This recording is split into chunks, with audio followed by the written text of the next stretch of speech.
So we'll go to about 30, 35 minutes where I have some questions that I prepared for Jack. He hasn't seen them. So hopefully we'll make it somewhat entertaining. And then Alicia, where's Alicia? So she'll wave at me, and then we'll do some Q&A. We have mics set up, and I'll talk about that when we get to it. It is a fireside chat. Where was my fire? It's fireside chat, so the GSP was nice enough to provide a little picture of a fire. Although with 95 degrees out there, I'm not sure we needed any fire. Jack, yeah. We were both in Seattle. I'm not reading my email. I'm reading my notes here. We were both in Seattle last couple of days, and you were part of the delegation that traveled with President Xi. And there were many interesting things that were discussed. And you were on a panel Tuesday morning that included entrepreneurs that were selling sausages and brewed coffee and what common themes with the President Xi, what common themes did you all explore both on the Chinese side and what did you hear on the US side?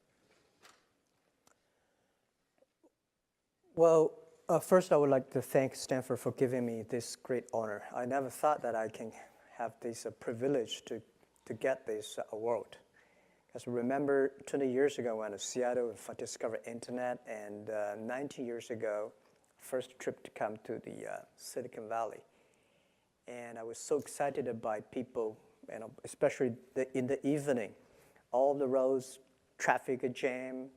I'm excited by that, especially in the Sunday and Saturday weekends, all the parking lots, there's no place to parking car. I think this is so exciting, which China should have that. And I go back and, that's right, now we have a traffic jam, but we all, so we went back and started the business. Well, and I never know I would be able to survive for 20 years. So I call myself like a blind man riding on the back of a blind tigers. And for 20 years, survived to today, still surviving. But we want to make this company last 102 years. So we finished only 16 years. There are 86 years to go. So I hope that 86 years later. Explain why 102. So you started in 1999. Yeah, because in China, everybody wants to make company for the last 100 years. This become a slogan. Nobody take it seriously. So if you want to give, the KPI to your people, it should be very specific.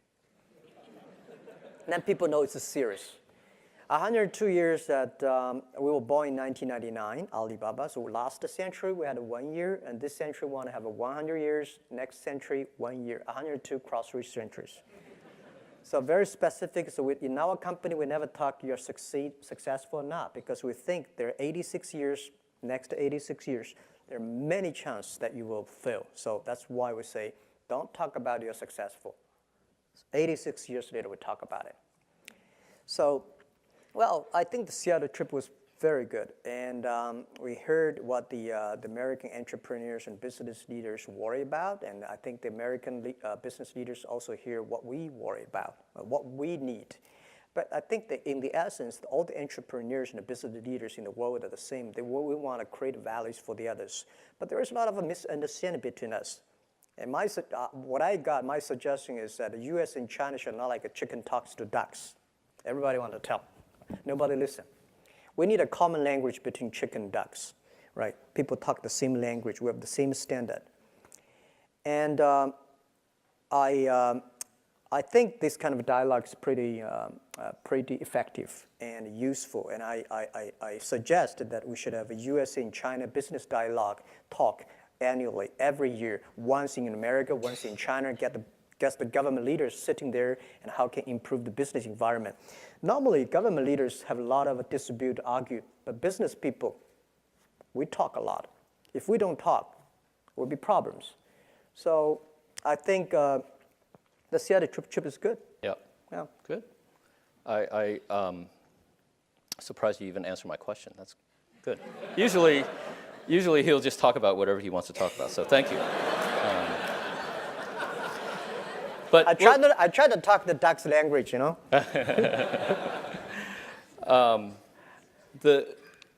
The Chinese economy has been on everybody's mind, right? I mean, you know, and people are worried here that the slowdown in China will affect global economy. How are you seeing things? I mean, obviously the stock market has been kind of a symbol of something that's a bubble, but what is going on in China from your viewpoint? What's your perspective? I mean, you're not an economist, but you see so much going on there. Yeah. Well, first, I think people in the States, in the West, worry about China. I think it's a good thing. Because every time when West worry about China, China go up. And when people in the Western think, wow, China's have a good future, and China has a problem. And you know, China, the Western has been suspect China growth for past 30 years, right? So that's fine, and it takes time for both sides to understand each other. Well, China, I think, keep on growing for 10, 11, 12% for so many years. I don't think it can last long, and it's impossible. As I said, it's like a human body. When you are 1.8 meters tall, you cannot keep growing like that pace all the time. You have to keep grow in your quality, the brain, not the body size. And especially today, I don't think, first, it's impossible to keep 10, 15, 11% growth annually. Second is that China needed to be slowed down and have to learn to be slowed down. Because when you see the water, when you see the air, when you see all the resources we used, it's impossible and it's ridiculous. And we don't want to, China have making a lot of money, and we spend the money on the medicine and spend money in the hospital. This cannot work. So on the other side, people like me, I think China is slowing down for 7%. Good. But the thing, even 7%, think about, we are still the fastest growth economy in the world. And with the 7% of the total GDP, think about it, guys. This is lots of money.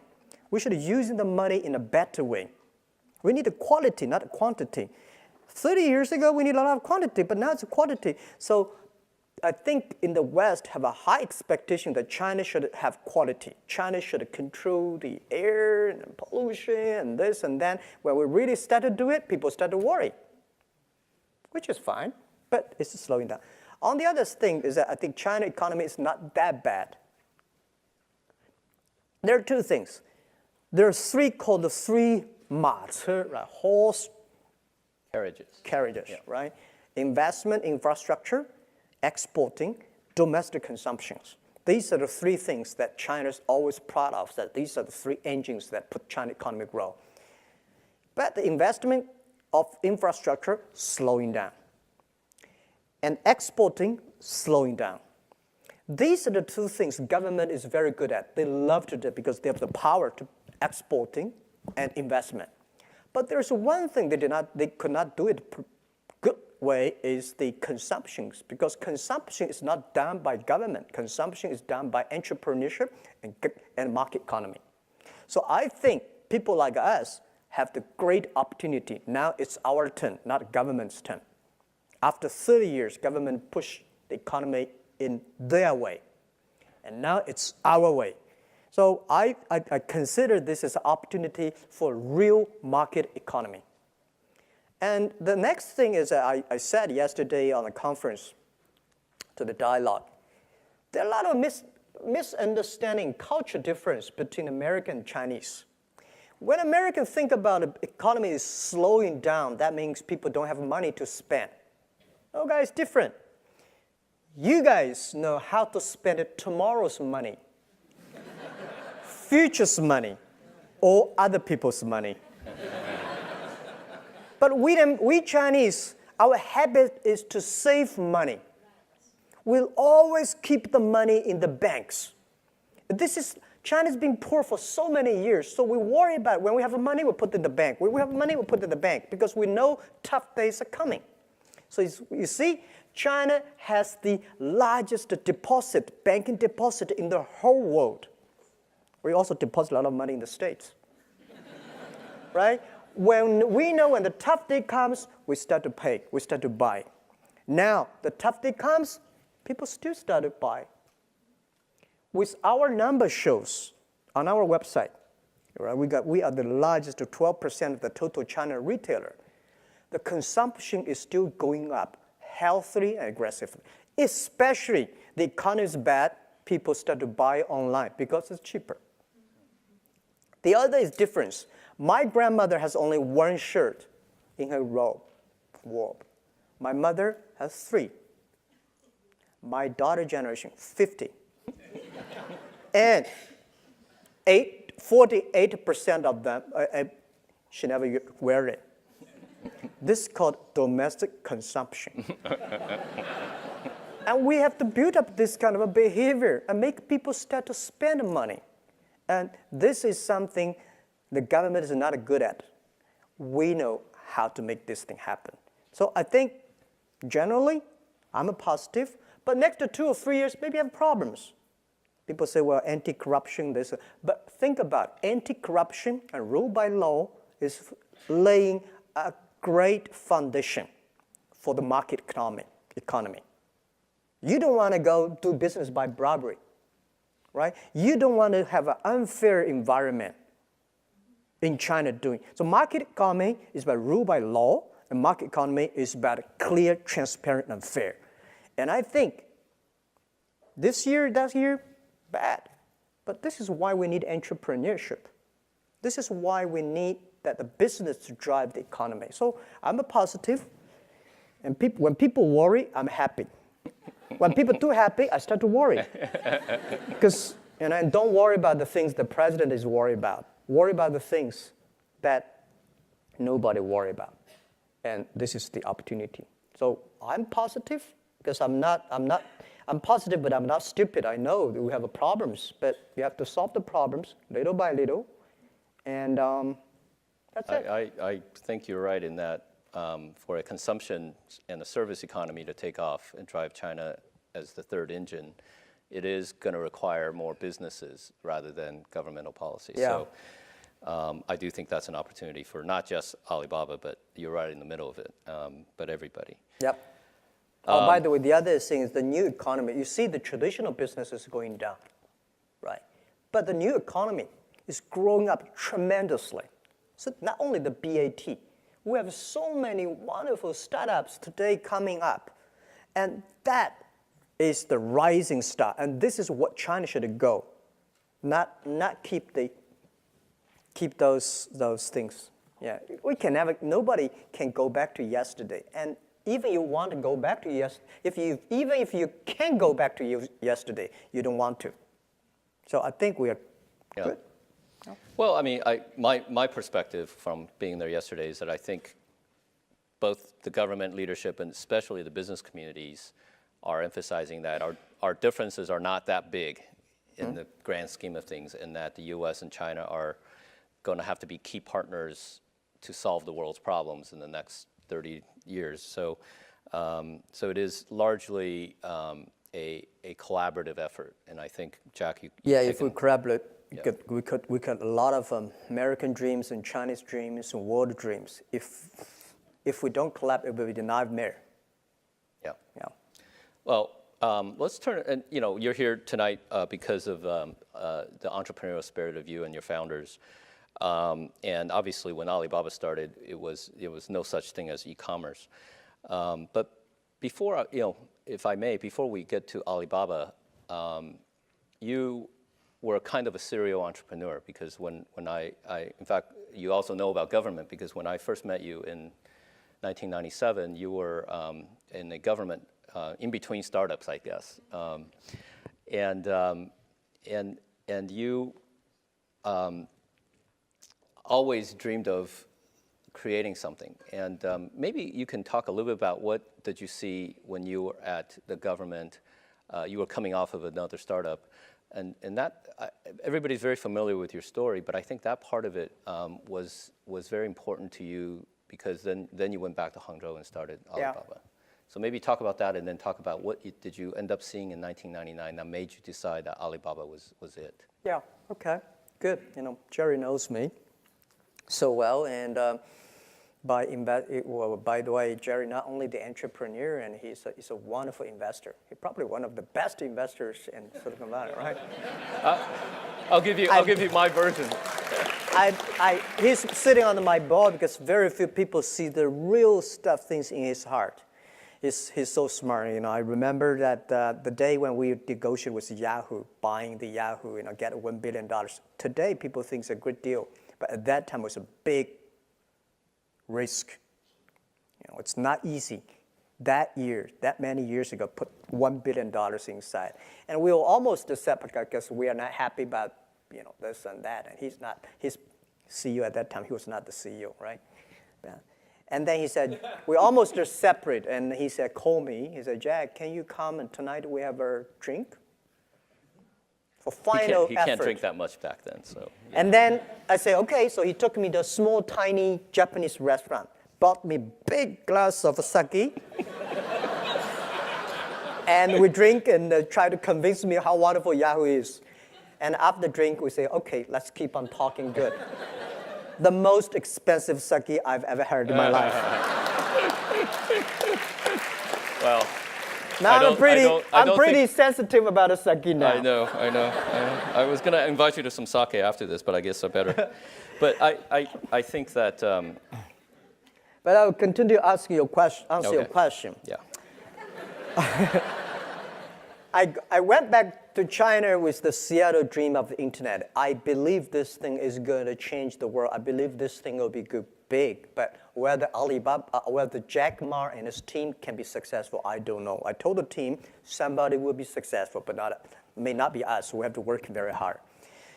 So it were tough days in China, year 1996, 1997, and then we go nowhere because I borrowed $2,000 from my friends and families and relatives together. So we compete with China Telecom. They have money, they have the SOE, they're state-owned business. They compete with us. Finally,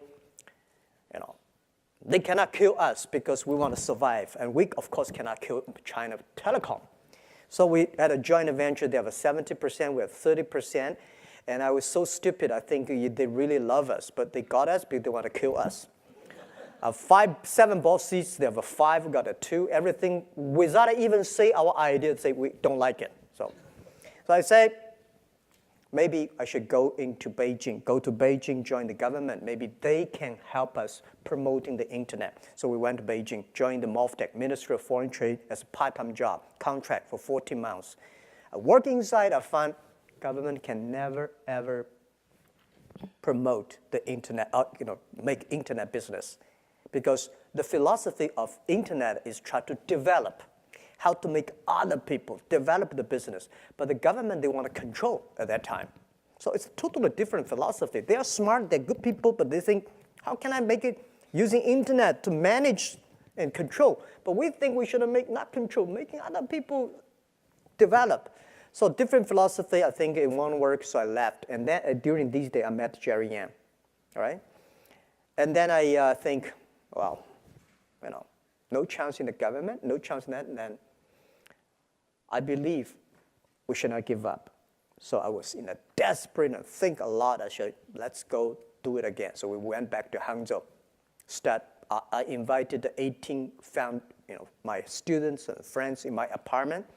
Year 1999, February 21st. We took the video. I was talking about the future. People look at me, this guy's crazy, right? But most people cannot find jobs. So I say, well, if you have an idea, let's do it. And then, well, good thing is that we keep all the video. Our company probably kept most of the videos. And most of the companies. Yeah. Every meeting we had in the past 16 years, we videotaped because we know everything, every mistake we made, every decision made in the future, we will give our young people to study us. We're going to open in every 10 years. What happened? Why we make this decision? Even discussing with Yahoo, why we join with Yahoo. We all videotaped. So someday we will open it. Yeah. So 1999 we started the business, and people ask why not Beijing, Shanghai, why Hangzhou? I mean, now Hangzhou is this hub of entrepreneur and startups and tech, but back then... Back then, Hangzhou is nowhere. And I think at that time, Nokia was so good at that time. And I said, guys, where's Nokia? It's a thing that some small island headquarters there. It's not where you are. I don't see it. It's where your heart is, where your vision is. So we said, Beijing, they love SOE, state-owned business. Shanghai, they love multinational companies. IBM, Microsoft, they embrace you. Startup, entrepreneur, forget it, right? So I said, if in Beijing, we're nobody. In Shanghai, we're nobody. If we go back to Hangzhou, we're the only child of the local family. So we started. Yeah. And local children are very much prized and well taken care of. And I think Hangzhou has benefited greatly by Alibaba, but I also think Hangzhou has always been very entrepreneurial in fostering what you guys have done. Yeah. So I have to rebut your story because, and maybe there's a video somewhere, but I think that one of the reasons we at Yahoo at that time, and it was 10 years ago. Yeah. So this is the 10 years of that deal. But it was clear to me that we at Yahoo could not have built a China business, and we had a product at the time that was competing with the Alibaba Taobao auction, and we were very successful in Japan. Yahoo Japan had built a really great commerce product, and so we thought we can use the same idea to build something in China. And then in that time, eBay was also there, and we were there, and we were competing, and we were just getting killed by this local company. And I said, what is this local company? And it's like called Taobao. And I was like, who's behind this? It's a guy named Jack Ma. And I remember saying, wow, is this the same Jack Ma I met years ago? And it sure was. Don't compete with me. Well, and that was exactly, and so the real, everybody can say, oh, well, what is great insight, and you put the money in, but we really picked the person that we felt like, if we can't beat them, you might as well join them. So we were very fortunate to join up with Alibaba and with you, Jack. So thank you. I think everybody here knows the brand of Alibaba, but because many of us in the States don't actually use your products and don't, we hear these numbers. What is Alibaba for the Western audience? How is it different from Amazon, eBay? I mean, is it similar? Is it different? Give us a definition of Alibaba from your perspective. Yeah, this is our fault because we don't have our services here that serve the American users. But I believe that most of Chinese guys here know about us. Have you ever used anybody using our service, Chinese guys? Oh, thank you very much. There's only 380 million of them, so Yeah. When let's that question later. I go to the China. A lot of Chinese government organizations invite me to talk, and when I say how many people use them, very few. But every family using. So our strategy from year 2003 and 2004, we say it's so difficult to change a successful people. Because they say, no, this one word. But it's good, let's helping those people who want to be successful. So we focus on the young people. At that time, in ancient history China, if you make the parents agree, the kids agree. If you want to marry, you have to convince the parents, not the kids, right? Today, different. If you convince the kids, you change the parents. So we focus on the young people that year. But by answering your question is that people say, Alibaba like American Amazon? No. eBay? No. Okay. This is the very traditional USA thinking.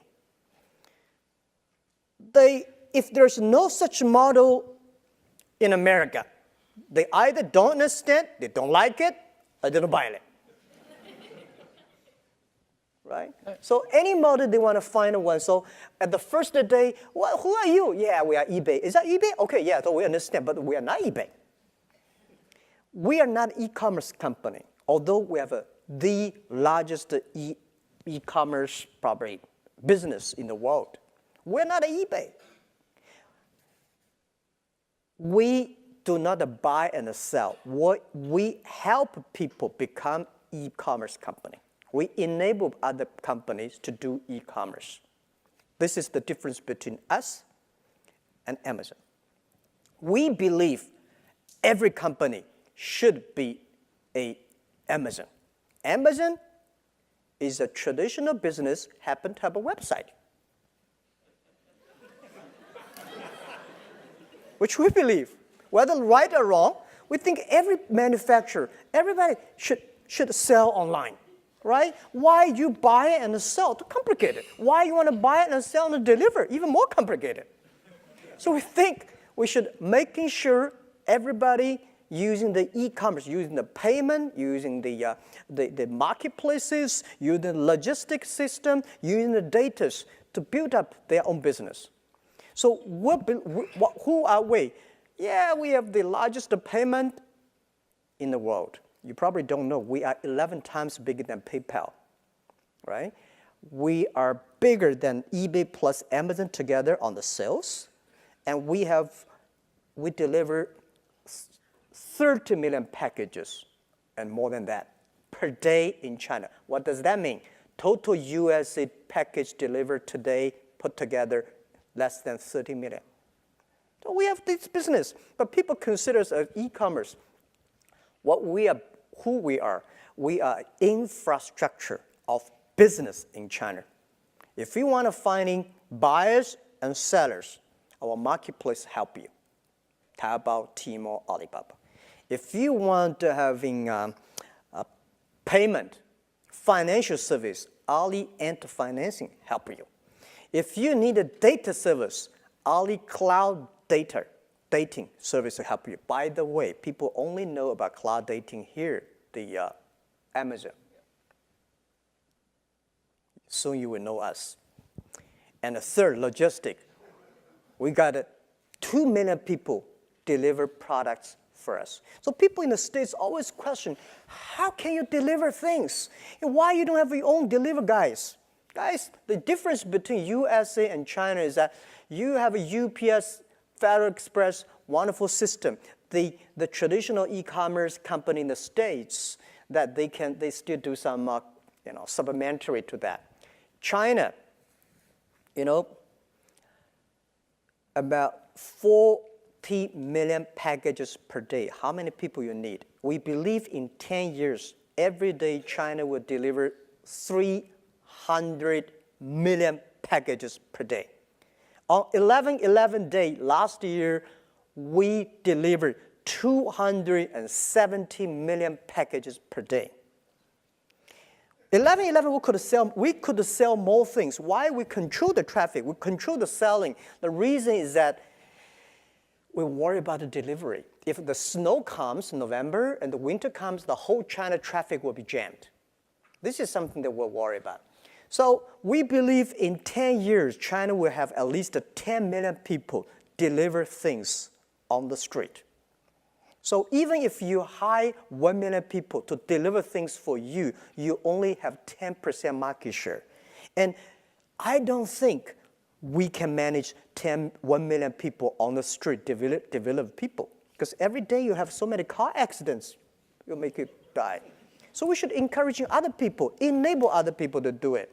So we are building up the infrastructure that we believe in 10 years, we hope, this is our mission, helping doing business easier. Any business, maybe 80 or 70 business in China, if you want to do business, finding customers, we help you. Financial services, we help you. Deliver services, we help you. Logistic, we help you, and marketing, we help you, and the other thing is data, we help you. So we are like a company building up that, which is totally different about people say, oh, how many GMV you have? Oh, how many packages? This is only small part of our business. Our vision is bigger. We just think that we don't want to be, we might be bigger than Walmart this year or next year. And I remember 7 years ago, the senior management, like a vice chairman or something, come to Hangzhou. Of Walmart, we have a drink and nasaki. A drink, and I said, sir, in 10 years, we will be bigger than Walmart globally. He looked at me and said, young man, very good vision. But I said, but you've always had this relentless focus around SMBs as your core constituency, if you will. I mean, you obviously care about consumers and blah, blah, blah, but you're enabling of these businesses on your platform, being their infrastructure. That's always been your focus all along. That's right. That hasn't changed. That has not changed. That's what my answer is, that we will be bigger than Walmart this year, but does not mean that we are good, because we don't want the world has another company who are very able of selling things. We don't think we should buy and sell. We should enable. So now there are 10 million small business power sellers in our site.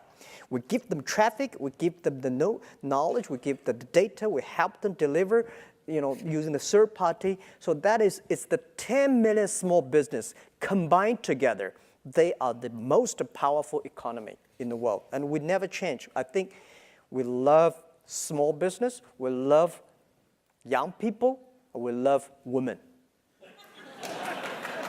Talk about that. Why don't you talk about the women? I never know. Before the IPO, there is American media, big media came to us, say, Jack, why so many women in your company? I say, anything wrong? Because we never know something wrong. And then we find more than 52% of our colleagues are women. Your senior management team. And senior management, 33% of the management are women, and 24% of the senior management are women. We have a women CEO, women CFO, women chief people officer. We feel proud because and by the way, 60% of our users are women. So we would love, we were so excited because this century, the difference between this century and last century is competition of muscle. This century is competition of a brain. So brain, I think women and men are same. And the other issue is that this century is trying to use a friendliness, care others more than care yourself. This is the difference between IT and DT time. So we find women care others more than men care others for others. Well, women have to care for husband, I don't know. You're going to get a lot children, of men very unhappy here. So. I'm telling the truth, right? And that is why we are supportive, because we find most of families, women make the decision what to buy. These are the most important decisions. And so we are happy about that. Yes, can't argue with that. Great. That sounds, I think that vision of Alibaba, albeit very consistent from day one, is something I think is reaching an incredible scale. When is that coming to the U.S.? What's your global, and not just U.S., but globally, talk about what is that? Is it the same vision that you will roll it out in the global sense? What can you tell us about Alibaba's international plan? Yeah, I think at least the day when I retire, or the day that at least I can see the company, I don't want the company to change the mission that helping doing business easier for small business. But we never say we're helping Chinese small business doing business easier, helping globally. This is our vision and our mission that we will never change that. But maybe 60 years old, later, I don't know where I'll be there, but they probably go skyrocket, whatever, But the day when I see it, I don't want a company change that mission. And our global strategy is probably different from the American ways. In the past 20 years, globalization is more like Americanization, helping big companies going. Does not mean bad. Contribute the world a lot. Right? The past globalization, helping big companies going global. But I think because of the internet, next 30 years, globalization should help small business going globally. For China, because of us, last year we created at least 14 million jobs for China by helping small business, by enable small business with the technology we have, with the resources we gather together. So if we can help more small business in the world, we can help millions of people create jobs, innovations. So we will never change it. So our global strategy is that we want to build up an EWTO, that helping small business sell, buy across the board, help consumers, help American consumers, help the African consumers to buy online within 72 hours, they can receive the products. We want to help the agricultural products, small business in America, sell to China. So our different, in the past 20, 30 years, China is selling. China is exporting. And I'm trying to convince the government, and they accepted that. And I said, next 10, 20 years, China should buy things from the world. Now, we have 300 million middle-class people now in China. Think about, in 10, 15 years, we are going to have 500 million people in China become middle class. They need high-quality products. They need good services, which I don't think today China's land, water can provide that. So we can help more importing from America, importing from Europe, and big companies already almost everywhere in China. Let's help the small guys. This is our strategy. So we are not coming here to America to do business competing with, when you talk about business here, people always ask, when are you going to compete with Amazon? When are you going to compete with eBay? Well, the world is so big. Why you always think about a competition? Think about helping the small guys to go to China. So our strategy is the same, helping small business of the world, helping them go to China. And I feel excited about that. And then I will be more welcome here. Right? People say, you guys come here to sell again? No, so I come here to buy. Before we open it up to questions, I just, and if you have questions, I think a mic is getting passed around, is that right? Let me just ask one more topic, and if you can keep it somewhat contained, we'll get to the questions. Which is on the subject of philanthropy, because I know you have taken a leadership role in issues around the environment in China. You have personally started a foundation. Just talk about both your personal progress in terms of thinking and doing philanthropy, and also, how is philanthropy going in China in general? Okay, thank you. Well, honestly, I'm a lucky guy. I would say whether I'm the luckiest guy or unluckiest guy in the world. Unluckiest because I go nowhere. I don't have a privacy. I never thought I could be like that. And people say ugly looking, but I think I'm a unique looking person. Right? People but remember me. Nobody will call you handsome. I know that. So you have a terrible view of judgment. Well, so with my background, my family background, with my education background, I would be like -2 or -3 if this is 0. Honestly, because I know who I am from my father, my mother, and my aunts. Nobody in my family that is like a government officer, a business leader. That is why in the past 20 years, we never got even 1 cent from government, 1 cent from the China banks. Because you don't have any guanxi, right? So you just have to do from scratches. And with no matter how hard I work, I probably like a 2 or 3 if there's a 10, 2 or 3, that's my top. But today I'm like a 6. So the 4 difference, that does not belong to me. That's not me. So people think, Jack, you're so good. No, I'm not that good. But people say, you're the bad. No, I'm not that bad, right? Especially after the IPO, people say, wow, you are so smart. wow, that we're lucky, right? But so I know I said to myself, when you have like a $2 or $3 million, that money belongs to you. But when you have a $20 million, trouble comes to you because you don't know the RMB or US dollars valuation up, devalued into the banks or stock market or buy bond, headaches. But when you have a $1 billion, remember, that is not your money. That is the people's expectation on you. People put their hope on you because people believe you can manage these money resources better than the others. If you think these are your money, you will be in trouble. So I never think the money that I got, people say, well, Jack, you're one of the richest guy in China. No, I'm not. I'm helping others to manage the money. So I think, how can I spend the money better? And what I worry about, what I want to do, I want to do education because I was trained to be a teacher. I feel guilty for only taught school for 6 years. I feel good about that. So that's why I'm talking everywhere. I think of myself CEO, Chief Education Officer. Try my best to communicate.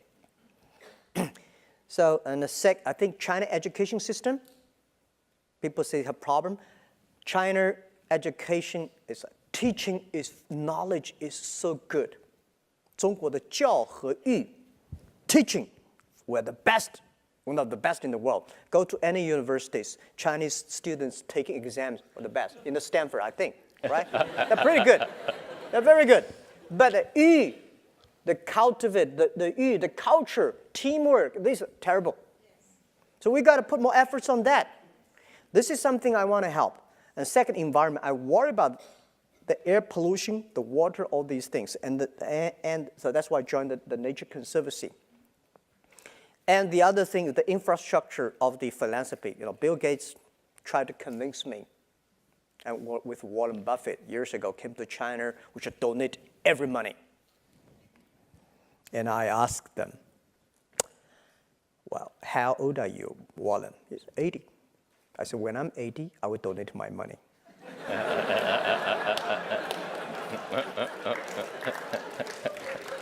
I'm only 40. What is my philanthropy?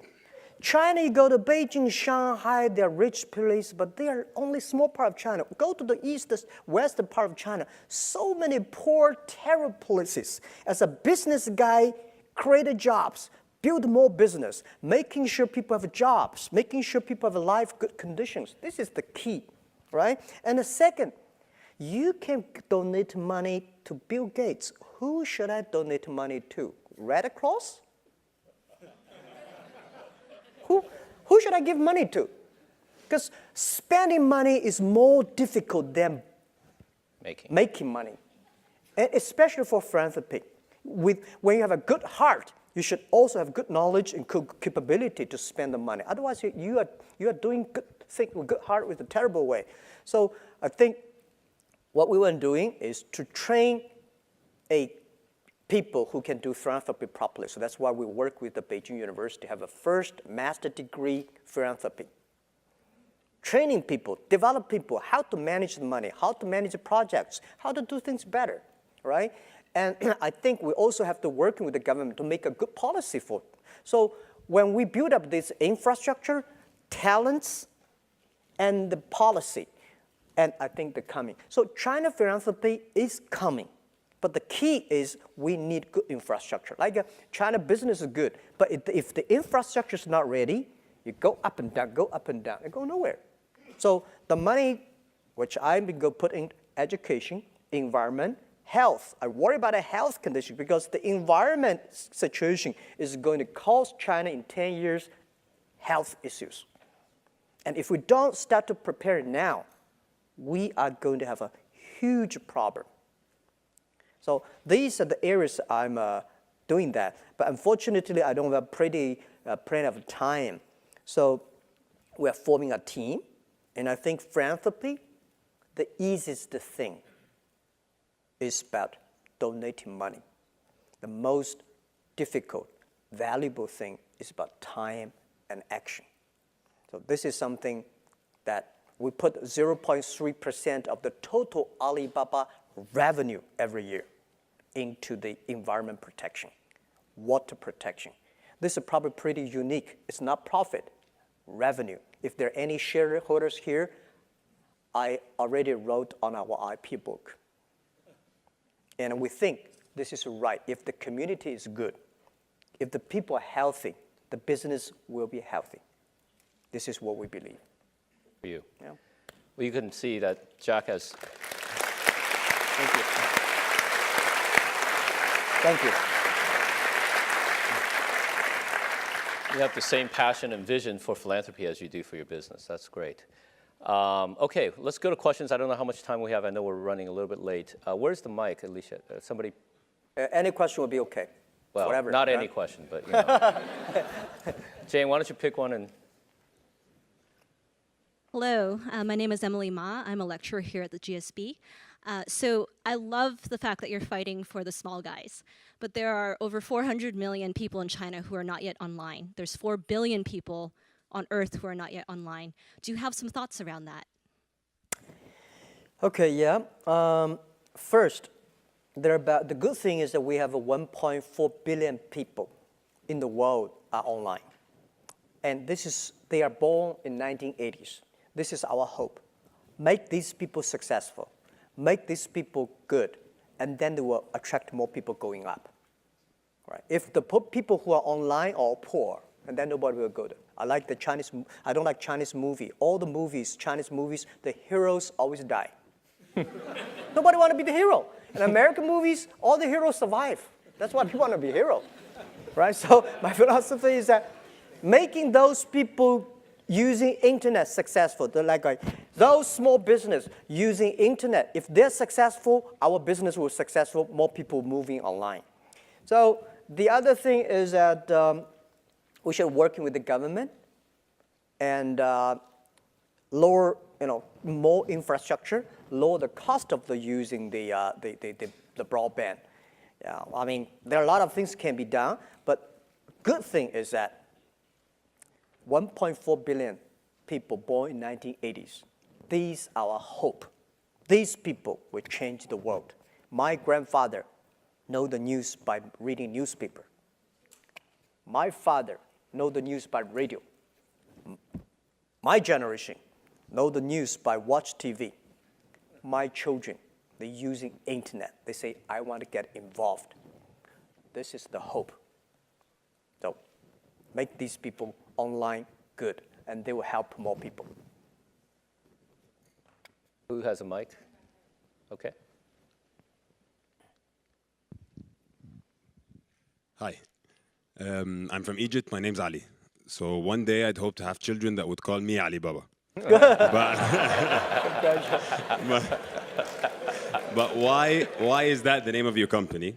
That's the first part. Why is that? Why is it called Alibaba? Why is the business called Alibaba? Mm-hmm. The second question is, if you had to name the top 3 markets other than China, where you think that your business model is most applicable, can you list those? Okay, thank you. Why we choose the name Alibaba? Because we learned the name from Yahoo. We say, why this Yahoo strange name?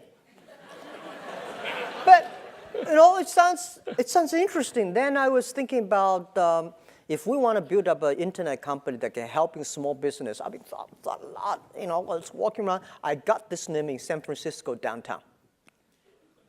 I was thinking about what the best name, and then suddenly I think Alibaba would be interesting. So I was thinking about there's a waitress came, have a dinner. I asked, do you know about Alibaba? She said, yeah. I said, how do you know about it? What do you know about it? She said, Open Sesame. I said, yeah, that's the name.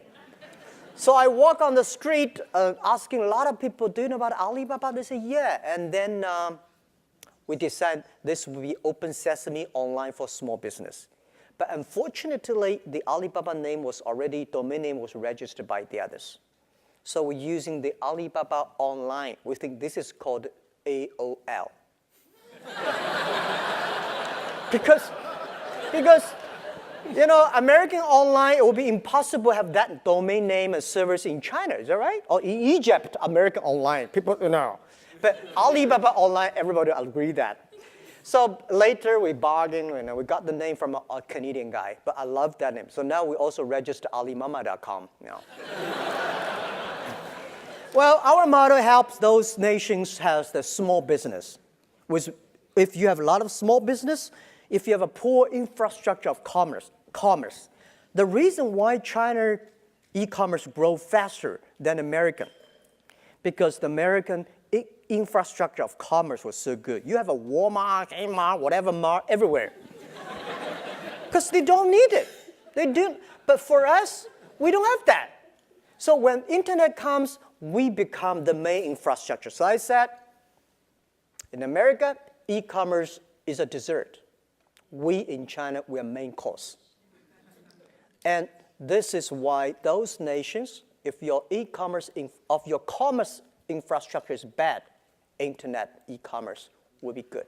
And for internet financing, same thing. America, you don't have internet financing, guys. You don't. We China have. Why? Because our financial system in China was too bad. When it is too bad, it's the opportunity. Now China rural areas, we go to the rural helping the villages. Villages, 10 years ago, no chance because people don't use PC. Too complicated to use PC. Today, everybody have a mobile phone. So villagers, e-commerce, internet grows so fast. So this is why maybe Indian country like Egypt, those with good population, poor infrastructure, young people. Your nation has a great young people, it's a great opportunity. When you have young people, it's growth. But don't mean you have old people bad, but young people, they are the changer, they're the shapers of tomorrow. We're getting old fast, so we better start. Why don't we take the last question from up on the top there? Hi, Jack. I'm glad to talk to you. I'm actually from China. I'm from Peking University for undergrad. I'm now a PhD in Stanford. I'm curious about what's your vision on 蚂蚁金服, 支付宝, and especially globally, Chinese people are trying to do business not only in China but also in States and also in all over the world, and people want to invest overseas. Do you think 蚂蚁金服 can help with the capital flow globally? Yeah. Thank you. So probably here, people did not know about, a lot of people don't know about the 蚂蚁金服, the Ali anti-financing. How many people know about anti-financing? Okay. One day, everybody will know because you will use it. Ali anti-financing was coming from Alipay. It's a payment system because this was, we found this company year 2004 because people in China talk a lot on the e-commerce. They negotiate, they talk, but they don't buy because they worry about the money give him and this guy run away. And this guy say, well, I send you things, I don't get the money. So I went to all the banks and tried to convince the banks, can you help me with the payment? The banks say, your business is too small. We don't want it. So we built up a very stupid service called Alipay. It's escrow services. If you want to buy things from me, you wire the money to Jerry. And Jerry will let me know. I got a product, got money, so I send the products. If you're happy, pay me. Not happy, return the money, return products. That people say, year 2003, they say, this is the most stupid idea I've ever heard. Because why you don't use credit card? Guys, we don't have credit cards. So we made that. Well, remember, today, registered users, just the registered users, close 1 billion people using that. And active, I don't tell the number, right? We're so big today on that. And later becomes the standard payment for China. And then based on that, we have all the datas. We have the datas, we have to build up the credit system for each individual. How much you buy, what you buy is that you pay the money in time and then sell all the system. So what 蚂蚁金服 the first is try to build up a credit system for China, the trust system. Without that, small business cannot do business. So today, 蚂蚁金服, oh my God, it's a private company. it's so big. It's almost, if not bigger than Alibaba, the same size. And I'm happy because this thing is changing China's financial system. And we are also applying for license in the States. We are going to Korea, Japan, and India, and we think this is going to help millions of people in the world. By the way, I'll give you one example how powerful it is. We got a small loan license 4 years ago, giving loans. We don't have a deposit, giving loans. Within 4 years, we have given 1.5 million small business loans. And every average borrow only $5,000. We make decision whether we should give you money or not, lend you money within 3 minutes. You can borrow 1 cent, borrow for 1 minute, which all the banks got scared about that because the cost is so low. And how many people work for their loan department? 200 people. So 200 people giving loan for 1.5 million business. And this thing, I think, in the future is going to help millions of small business getting loan online based on credit. And the credit system we built up called the Sesame Credit. You buy, you sell the credit, all the things you get it. And the Sesame Credit today, good thing is a lot of government are giving visas to Chinese based on Sesame Credit. And if you want to rent a house, people check your Sesame Credit. And the funny thing is, last month, people find boys and girls. See your Sesame Credit. And this is something we're changing China. I feel proud of that. But we will definitely be in Thailand. Yeah, this is what we want.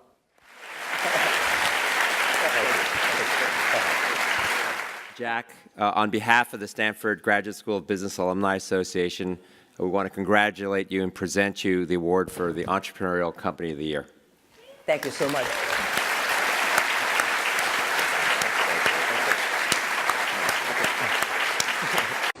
Don't worry. Any mistake is an income, is a wonderful revenue for you. So I told myself and told my young people, before 20 years old, be a good student. When you do entrepreneur, just learn some experience. Before 30 years old, follow somebody. Go to a small company. Normally in a big company, it is good to learn processing. You are a part of a big machine. But when you go to a small company, you learn the passion, you learn the dreams. You learn how to do a lot of things at one time. So before 30 years old, it's not which company you go, it's which boss you follow. It's very important. A good boss teaches you differently. And from 30 to 40 years old, you have to think very clearly, you're working for yourself if you really want to be an entrepreneur. When you're 40 to 50 years old, you have to do all the things that you are good at. Don't try to jump into the new area. It's too late. You may be successful, but the rate of dying is too big. So 40 to 50, think about how can you focus on things that you are good at. But when you are 50 to 60 years old, work for the young people. Because young people can do better than you. So rely on them, invest on them, making sure they're good. So when you are over 60 years old, spend time for yourself. On the beach, sunshine, right? It's too late for you to change normally. But this is my advice to the young people. 25 years old, make enough mistakes. Don't worry. You fall, you stand up. You fall, you stand up. Enjoy it. 25 years old, enjoy the show, enjoy the show. 오케이, 땡큐. 또 다음 질문 받겠습니다. 26살 예비 창업자 김민주입니다. 마인에게 질문드리겠습니다. 지금까지 살아오면서 가장 후회되는 것이 무엇인가요?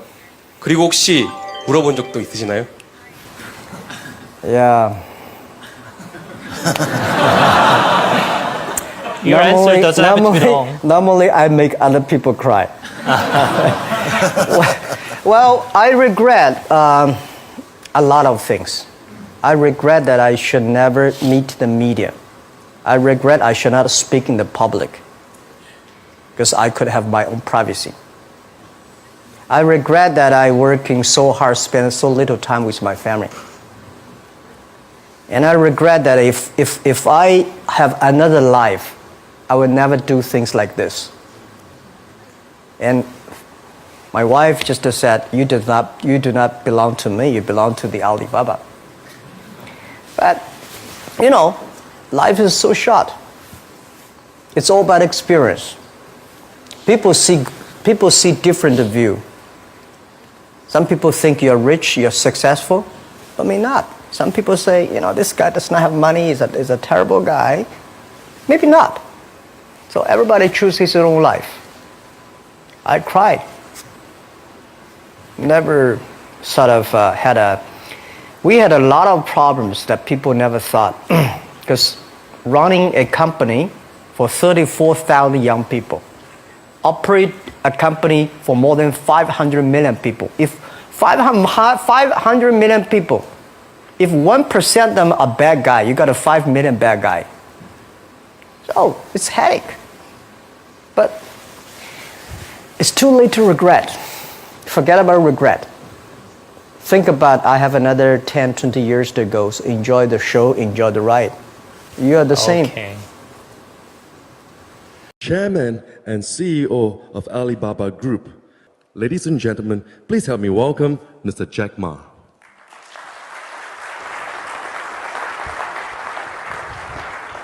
Thank you. Yeah. Thank you very much, dear Minister. Ladies and gentlemen, after 3 days, you know, in-house meetings and also fly all the way here, I did not feel quite well today. But when I see the entrepreneurs, when I came to the SMEs, I always feel excited. Because when I join the SME conference, I see from the eyes, the dreams, the passion, the hope. When I join the Fortune 500 conference among the CEOs, I see the numbers, I see the revenues, I see the KPIs, I see the bloody competition. But among the SMEs, you see, I have a dream, I want to do something. And that happens all the time. And that makes me excited all the time. And today, I think last year, everybody said, wow, the economic is in trouble and we are all dead and what are we going to do? And today, everybody seems to be happy. See, the economy come back. Is it really economic comeback? I don't think so. The money is go to the big companies. The money go to infrastructures. The money go back to the stock market. It seems nobody learned from that. How can the economic come back if the SMEs not come back? How can the economic come back if the dreams are not come back, the hopes are not come back? I saw one thing that few days, 2 days ago I had a dinner with my Singapore friends, and they said Singapore government is encouraging to have more babies because people are aging and not enough kids. I think every economy, every nation needs incentive package to have more small, medium-sized companies, to have more hopes. Because every big company comes from the small business. If without this hope, without this kind of incentive to have more babies, we're going to die. Why I always feel excited? I have 8 babies. In the past 15 years, I built up 8 companies. 7 of them very healthy. 1 of them, I sold it.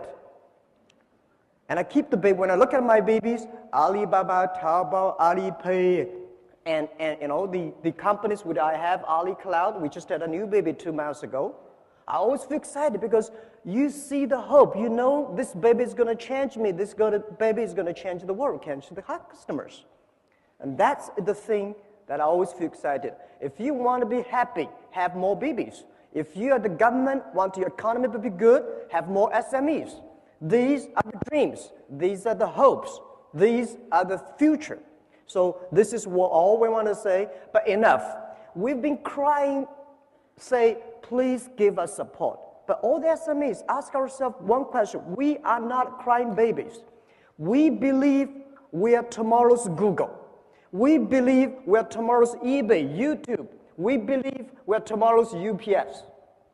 If we believe we are, we can be. If you don't believe, you'll never be. We heard a lot of governments say, We give you, and let me know what we're going to do.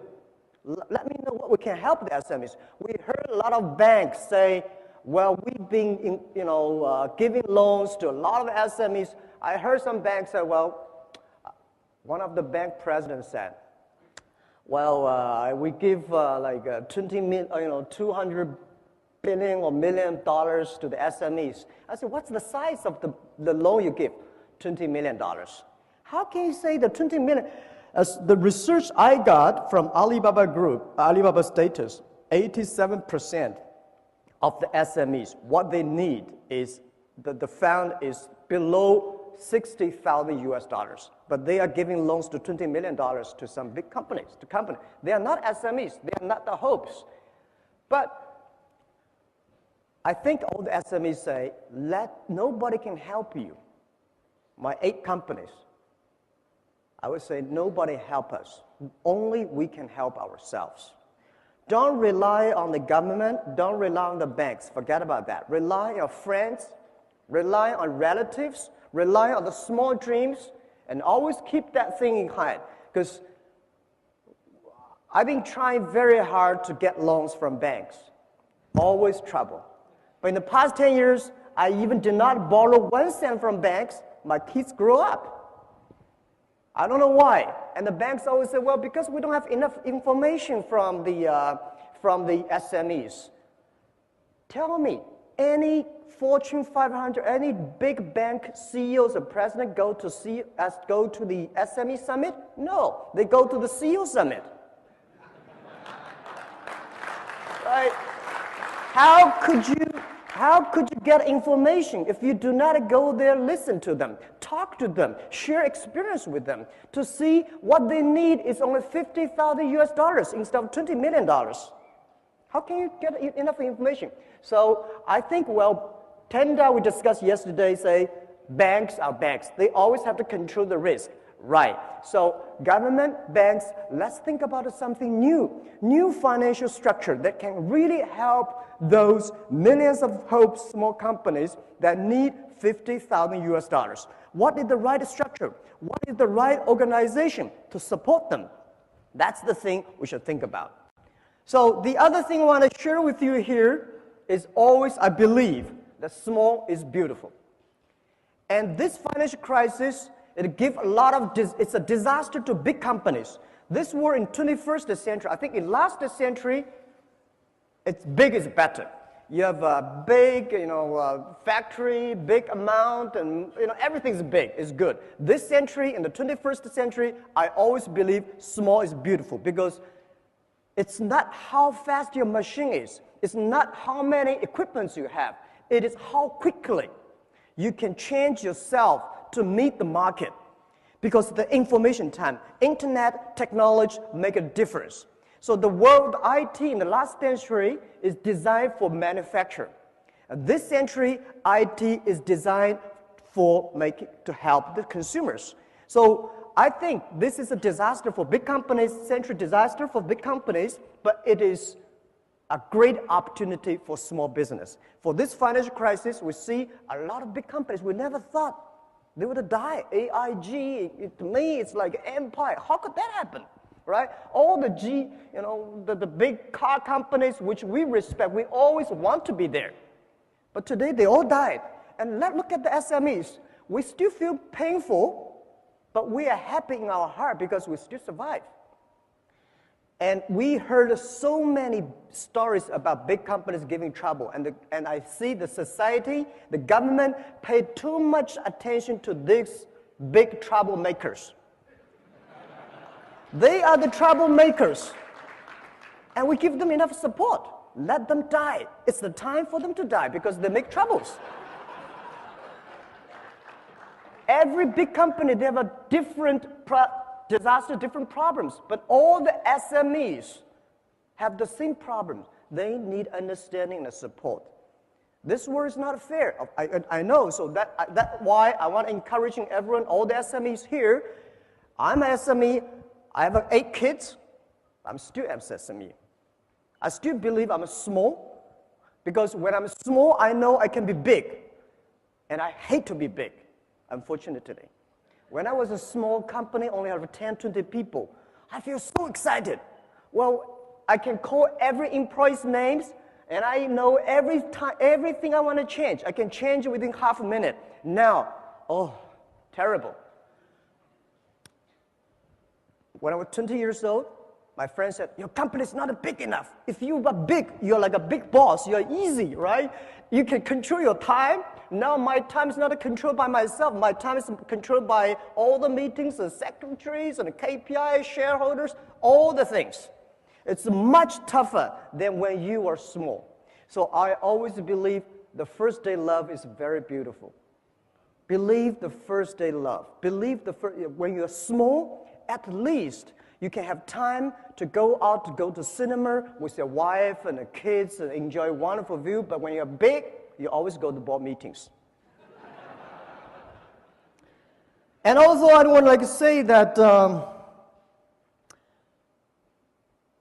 I give you some today. I come here. People say, Jack, you did not prepare. Why you don't have a PPT? I never prepared PPT. I'm not good at the technology. I was trained to be a high school teacher. And the only thing I can know about a computer, funny thing is I'm running one of the biggest e-commerce companies in China, maybe in the world, but I know nothing about computer. The only thing I can know about computer is send, receive, email, and browse. That's it. Because I always say technology for people not working for technology. But today I come here as an entrepreneur, I'm prepared every day. I'm not prepared for the PPT because every time when I use PPT, something wrong, I cannot use it. So I come here to tell you my own experience. I want to share with you, as an 8 kids father, what I did when I have trouble. When I have trouble, I always remind me 3 things. Focus on your customer, serve your employees, and learn from your competitors. These are the key issues that I learned. Focus on customer. Everybody today talking about shareholder number 1. I hate that. I think it's always customer number 1. It's the customer give you the money. It's the customer give you the innovations. It's the customer that make you happy. Because year 1999 and year 2000, when internet bubble burst, we cannot get any money. We do not have revenues. We have nothing. But every day, what I encouraged me go on was a letter of thanks and emails from my customers. Say, Jack, Alibaba, keep on, because you helped us. Someday we will help you. That's the dream I had. So today, when you believe shareholder number 1, you only think about making numbers. You only think about revenues. You only think about how can make your stock market go up. And I let you know, no shareholders can be trusted. I tell you the truth.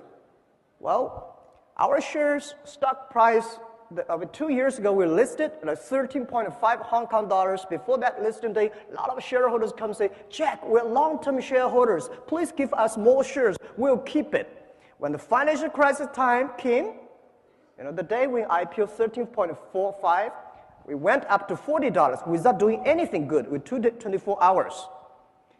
And then the financial crisis came, $40 to $3 without doing anything bad. They all gone. Most of the shareholders, they're share traders. How can you trust on them? So rely on customers, because the customers stay with you. Customers grow up with you. Customers give you the money, give you the hope, give you the support. So focus on customer. And second is rely and serve your employees. It's your employee, it's your team that make the difference. That the employees, that make all the dreams realized. If we say, well, we have so many problems, and big companies have a problem in getting the innovations, how to make things happen. Well, because they do not listen to the employees. They focus too much on the shareholders. The shareholders, well, they give you this idea, that idea, and when you really do that idea, they're gone. And they change all the time, but your employees stay with you. I remember the tough days. It was so difficult, year 2002, 2001. There's only one group of people that stay with me. That's my colleagues. And people say, Jack, you don't have to pay me for 2 years. I will still stay the company, because You respect us because the customer love us. And I tell you one funny thing. Only when you believe your employees are talents, they are talented people. If you don't believe them, they will never be. My mistake I made when I was year 2000, we raised $5 million US dollars. And that $5 million US dollars, when we have money, we start to make mistakes. I try to hire as many talents as possible. Those talents are MBAs, those talents are vice president of multinational companies, because I believe if you have an MBA, you must be good, right? But when I hire these guys, oh my God, it's terrible. These guys came telling you strategy.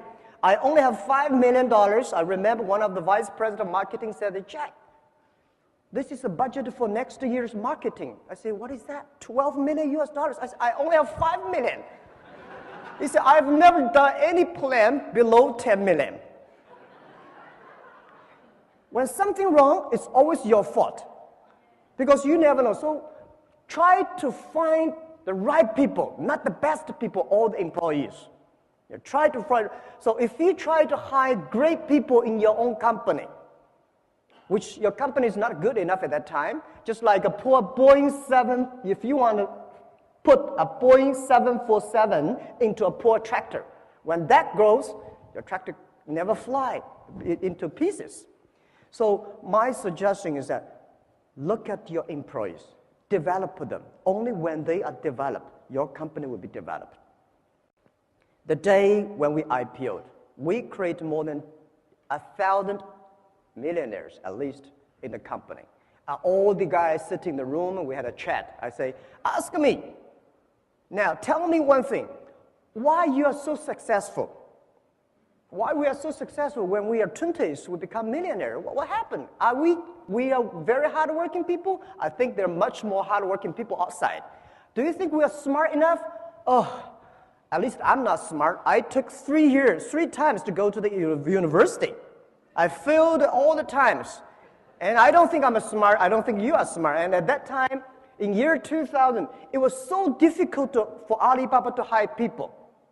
If they're not that much disabled, we hire them. If they can walk, we hire them. Because nobody believed the internet. Nobody believed e-commerce will work in China. Nobody believed that, internet can happen. But these guys, because they had no jobs, so they say, well, let's come here. So they joined the company, and then those MBAs, those people with great, background, they were a lot of headhunting company. They moved out. They started their own business. Now, today, they all fail. Those guys, nobody headhunting them. Those guys never sort of have the dreams to build up their own company, stay in the company. After 5 years, we all succeed. Why? We keep our dreams. We believe it. No matter how big your dream is, make small, tiny steps ahead and grow with them, grow with the company.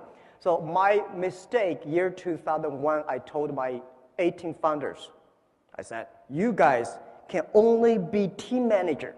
All the VPs I will hire from outside. Now, 10 years passed. All the wonderful people I had outside, 100% gone. And those, which I think, how could you be successful? They all become VPs and directors. They are all powerful because they believe they can. So I want to tell everybody here, we are small, but care your employees. These are the people. They have families, they have dreams. They come here not only for the jobs, they come here with a dream to share with you. And the third thing is learn from your competitors. Don't hate your competitors. Big companies hate competitors. I love my competitors. Without competitors, we will never grow that much fast. Year 2003, when we start, Taobao is a C2C auction model. eBay, my competitor at that time, is $80 billion market cap. We, small, tiny, but we start to compete. It's a lot of fun to compete with big guys. If I start to have a boxing with Mike Tyson, I'm honored, If you have a chance to compete with somebody, if it is a great competitor, you learned. We learn from our competitors. We respect them. Everything they move, You grow. And the other thing I want to share with you is that competitors are the best laboratory for you. Because competitors study you. Any innovative ideas they come, you learn that. Don't copy them, learn from them. So I love my competitors. Every time when I look at them, I always admire. But in China, people say, Jack, you're so crazy. Because 4 years ago, I said, when I look at my telescope, I never see my competitors. And people say, how could you be that 狂妄, you know? And I say, no, I'm looking for examples, models. Why should I looking for competitors? Competitors are everywhere. And when you compete, having fun, the most interesting part of the business is competition. To make your competitors angry, to make your competitors jumping around, that's the skill you should have. Not make yourself jumping around and angry, right? Business is such a great fun. When I compete, if I got angry, if I jumping around, I know something wrong. Because this is a wrong strategy to compete. When you compete, not purposely make your competitor unhappy. If they are unhappy, if they're jumping around, if they try to use money to kill everything, you start to win. Because they start to lose money. When your competitors start using money to compete with you, they start to lose. Business is about wisdom. Business is about hope. Business is about courage. So these are all the skills, and nobody comfort us. I learned to use my right hand to comfort my left hand when I'm in trouble.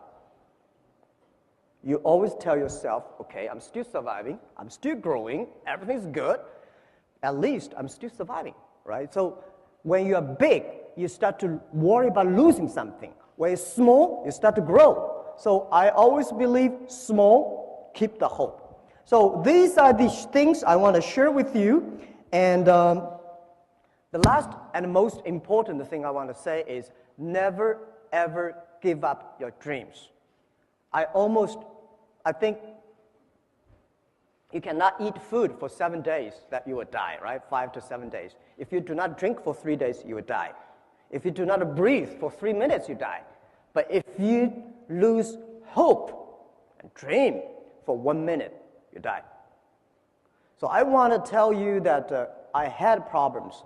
In the past 10 years, these days when I walk on China, when I look at the airport, a lot of books about me, about the Alibaba, I feel very nervous because these are not the books interviewed me. These are books that, all right, we are not that good. We're not that bad. But today when you're something, successful, they start to write good things about it. We made so many mistakes. The only book that I dream to write about is Alibaba 1001 Mistakes. Every mistake, I think you counted, I made it. And I know you will make it too. Because when I was doing business, everybody said, wow, this is the mistake. This guy is going to make, that guy is going to, I'm never going to make it. I tell you, you will make it. And you will make it again, again, again. And when you make it again, again, don't lose confidence. Make it again. You will win. That's all we did. I mean, nobody's perfect, right? So I almost lost my confidence year 2002. I had a big trouble with my team in the USA. I learned from a great consultant guy, joined the company, said, Jack, Alibaba doing international trade. International trade needs English. Which country has the best English you believe? I think USA, right. Now, internet needs great technology. Which country has the best technology? We say, USA, right. And we're in Silicon Valley, so we move our Alibaba.com to Silicon Valley. And when I arrived in Silicon Valley, we suddenly realized something wrong. We hired people from Miami, from New York, and from all the where. They all came to our Silicon Valley. And after 3 months, I realized the problem is that nobody in Silicon Valley knows the trade. So what's the point? Have a good technology and English. We are not English site, right? All the small, medium-sized companies across the board, they know exactly what are you talking about, no matter how terrible your English is. Right. So I made a mistake, and I told the people, say, sorry, it's a mistake. Let's move back. So after 2 months, we moved back to China again.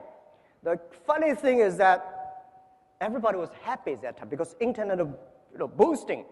They got a lot of option shares, they got a lot of cash pay, and they find another job is easy. And nobody wanted the shares. Like we give them 1 cent per share. No, share, we want a cash. Now you know they don't believe your dreams. If they believe the dreams, give them the shares, 1 cent. If they don't believe, I want a cash, let them go. And I was so disappointed. A lot of people we hired, they did not want. They want a cash. No matter how wonderful at that time, it's easy to raise money. People still want a cash. So I said, okay, let's forget it. And I worked for about half an hour on the Beijing street. My colleague was with me. And then I told myself, go to bed, sleep, tomorrow again. So we started. Today, things changed. So I want to tell you, never ever give up your dreams. And today, I encourage myself and our team. It reminds us one thing that always, and I want to share with you, finish my speech, that today is very difficult. Tomorrow is much more difficult. But the day after tomorrow is very beautiful. Most people die tomorrow evening. You will never be able to see the day after tomorrow's sunshine. If you give up the hope, you will not see it. If you give up your employees, you will never see it. If you give up your customers, you will dead. But if you give up shareholders, you will get a better one.